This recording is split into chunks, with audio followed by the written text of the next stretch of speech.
roll up for what is billed as the greatest blood show on earth.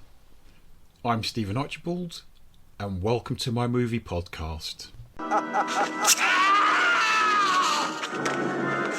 15 years ago, we thought we'd killed a demon, but he's been waiting to kill us. 15 years, cousin Mitterhaus. But now we are here to free you, to give you life. But must they all die? All!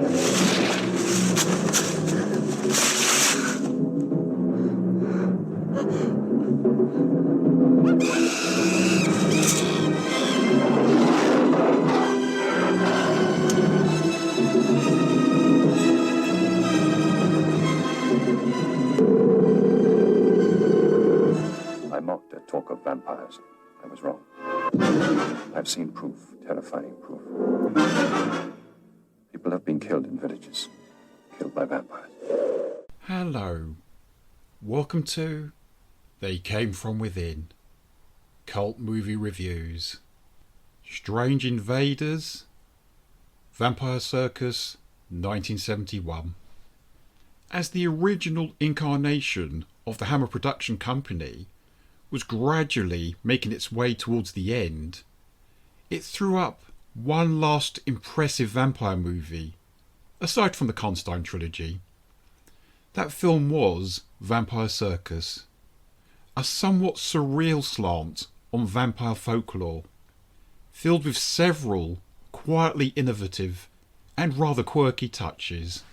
The original concept came from the writer George Baxt, with some assistance from the producer, Wilbur Stark. A story with a similar vibe to Ray Bradbury's acclaimed 1962 fantasy novel, Something Wicked This Way Comes. Judson Kinberg was assigned with writing the script.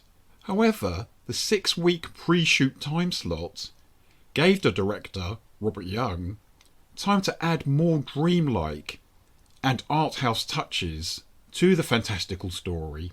This was the 38-year-old Young's first directorial assignment, and he certainly appeared to have been given a free rein by the Hammer boss Michael Carreras. That is, until he overran its 6-week shooting schedule. Time costs money to film producers, after all. The movie kicks off in 1810 in the Serbian village of Štetel.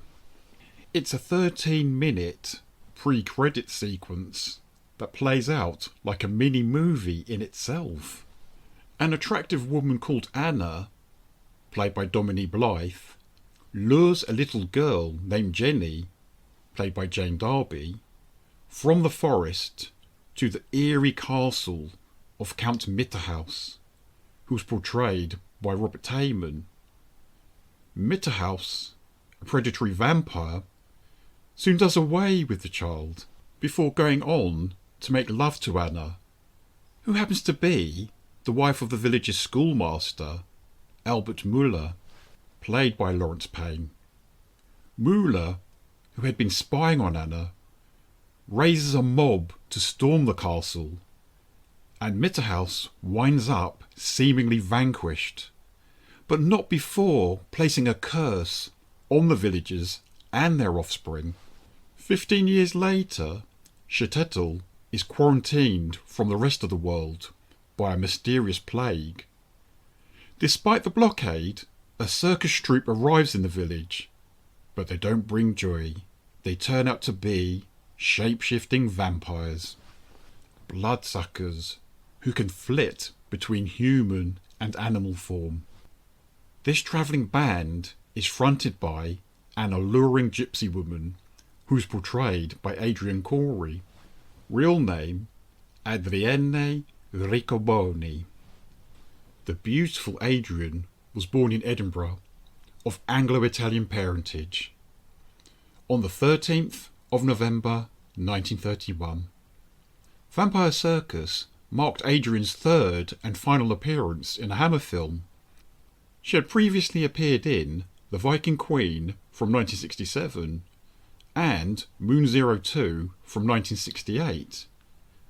I suppose you could also throw in Journey into Darkness a television movie from 1969, which was made up of 2 episodes from the Hammer TV series called Journey to the Unknown. Miss Corey's other genre movies include the Hammer-esque Hellfire Club from 1960, the Sherlock Holmes adventure A Study in Terror from 1965, and Amicus's Madhouse from 1974. However, Adrian is best remembered for her role as Mary Alexander, the home invasion rape victim of Alexander Droogs, in Stanley Kubrick's dystopian masterpiece A Clockwork Orange. Her TV credits include performances in Danger Man, Randall and Hopkirk Deceased, UFO, and Doctor Who. A true-life fiery redhead and expert on the painter Gainsborough, she shared a tempestuous 6-year marriage with the actor Daniel Massey. Adrian Corey passed away from coronary artery disease on the 13th of March 2016 at the age of 84.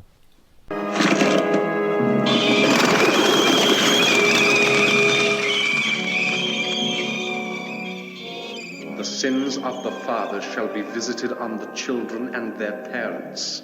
15 years, Cousin Mitterhouse. But now we are here to free you, to give you life. Must they all die? Their parents killed him, the Burgermeister, Hauser, school teacher Miller. But must they all die? All!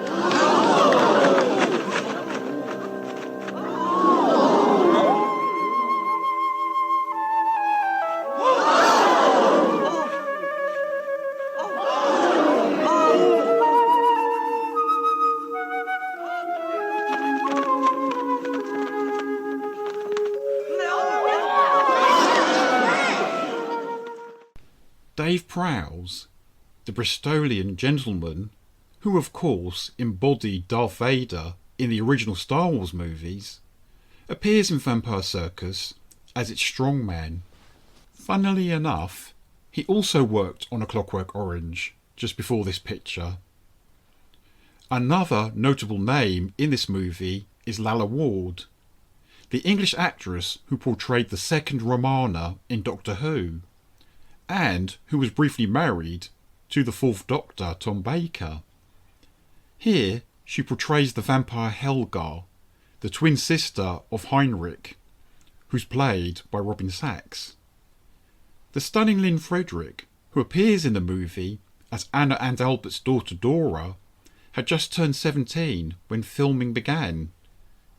Lynn would go on to marry Peter Sellers when she was 22. The handsome English actor Anthony Higgins, who was working under the pseudonym of Anthony Corlin at the time, plays Emil, the cousin of Count Mitterhouse. He's the vampire who can transform himself into a Black Panther.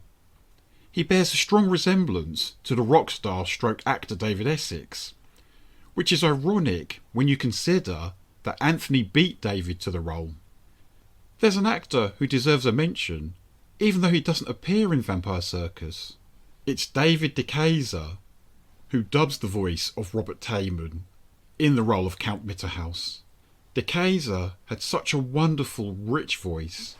The film's stirring music was provided by David Whittaker, who had done the score for Hammer's Dr. Jekyll and Sister Hyde, which was also shot in 1971.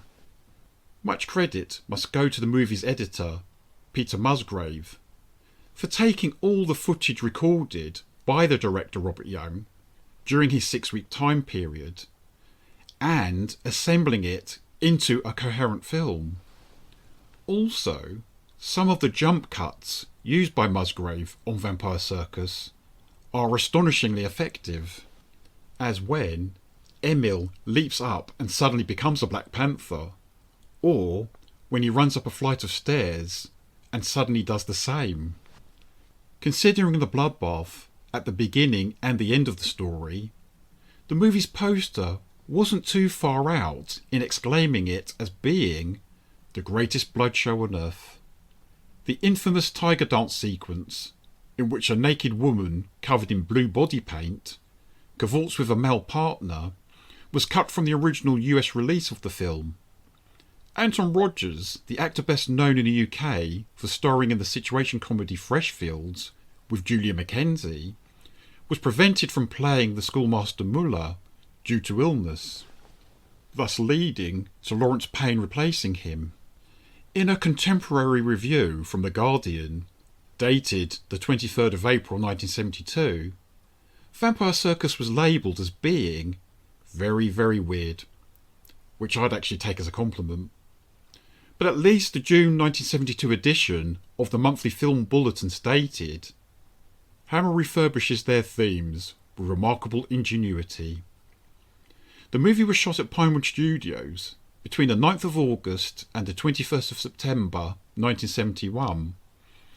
It went on general release in the UK on the 30th of April 1972 and in the US on the 11th of October 1972.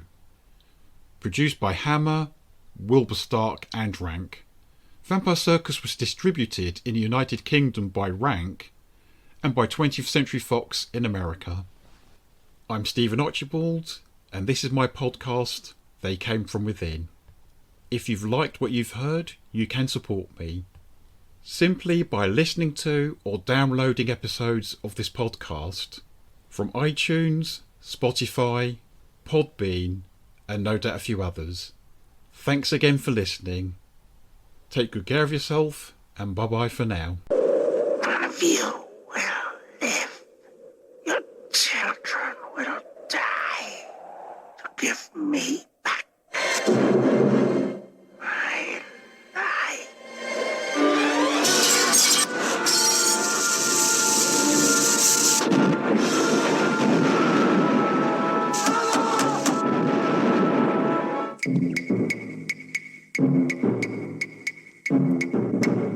Your child is missing. Your child is missing.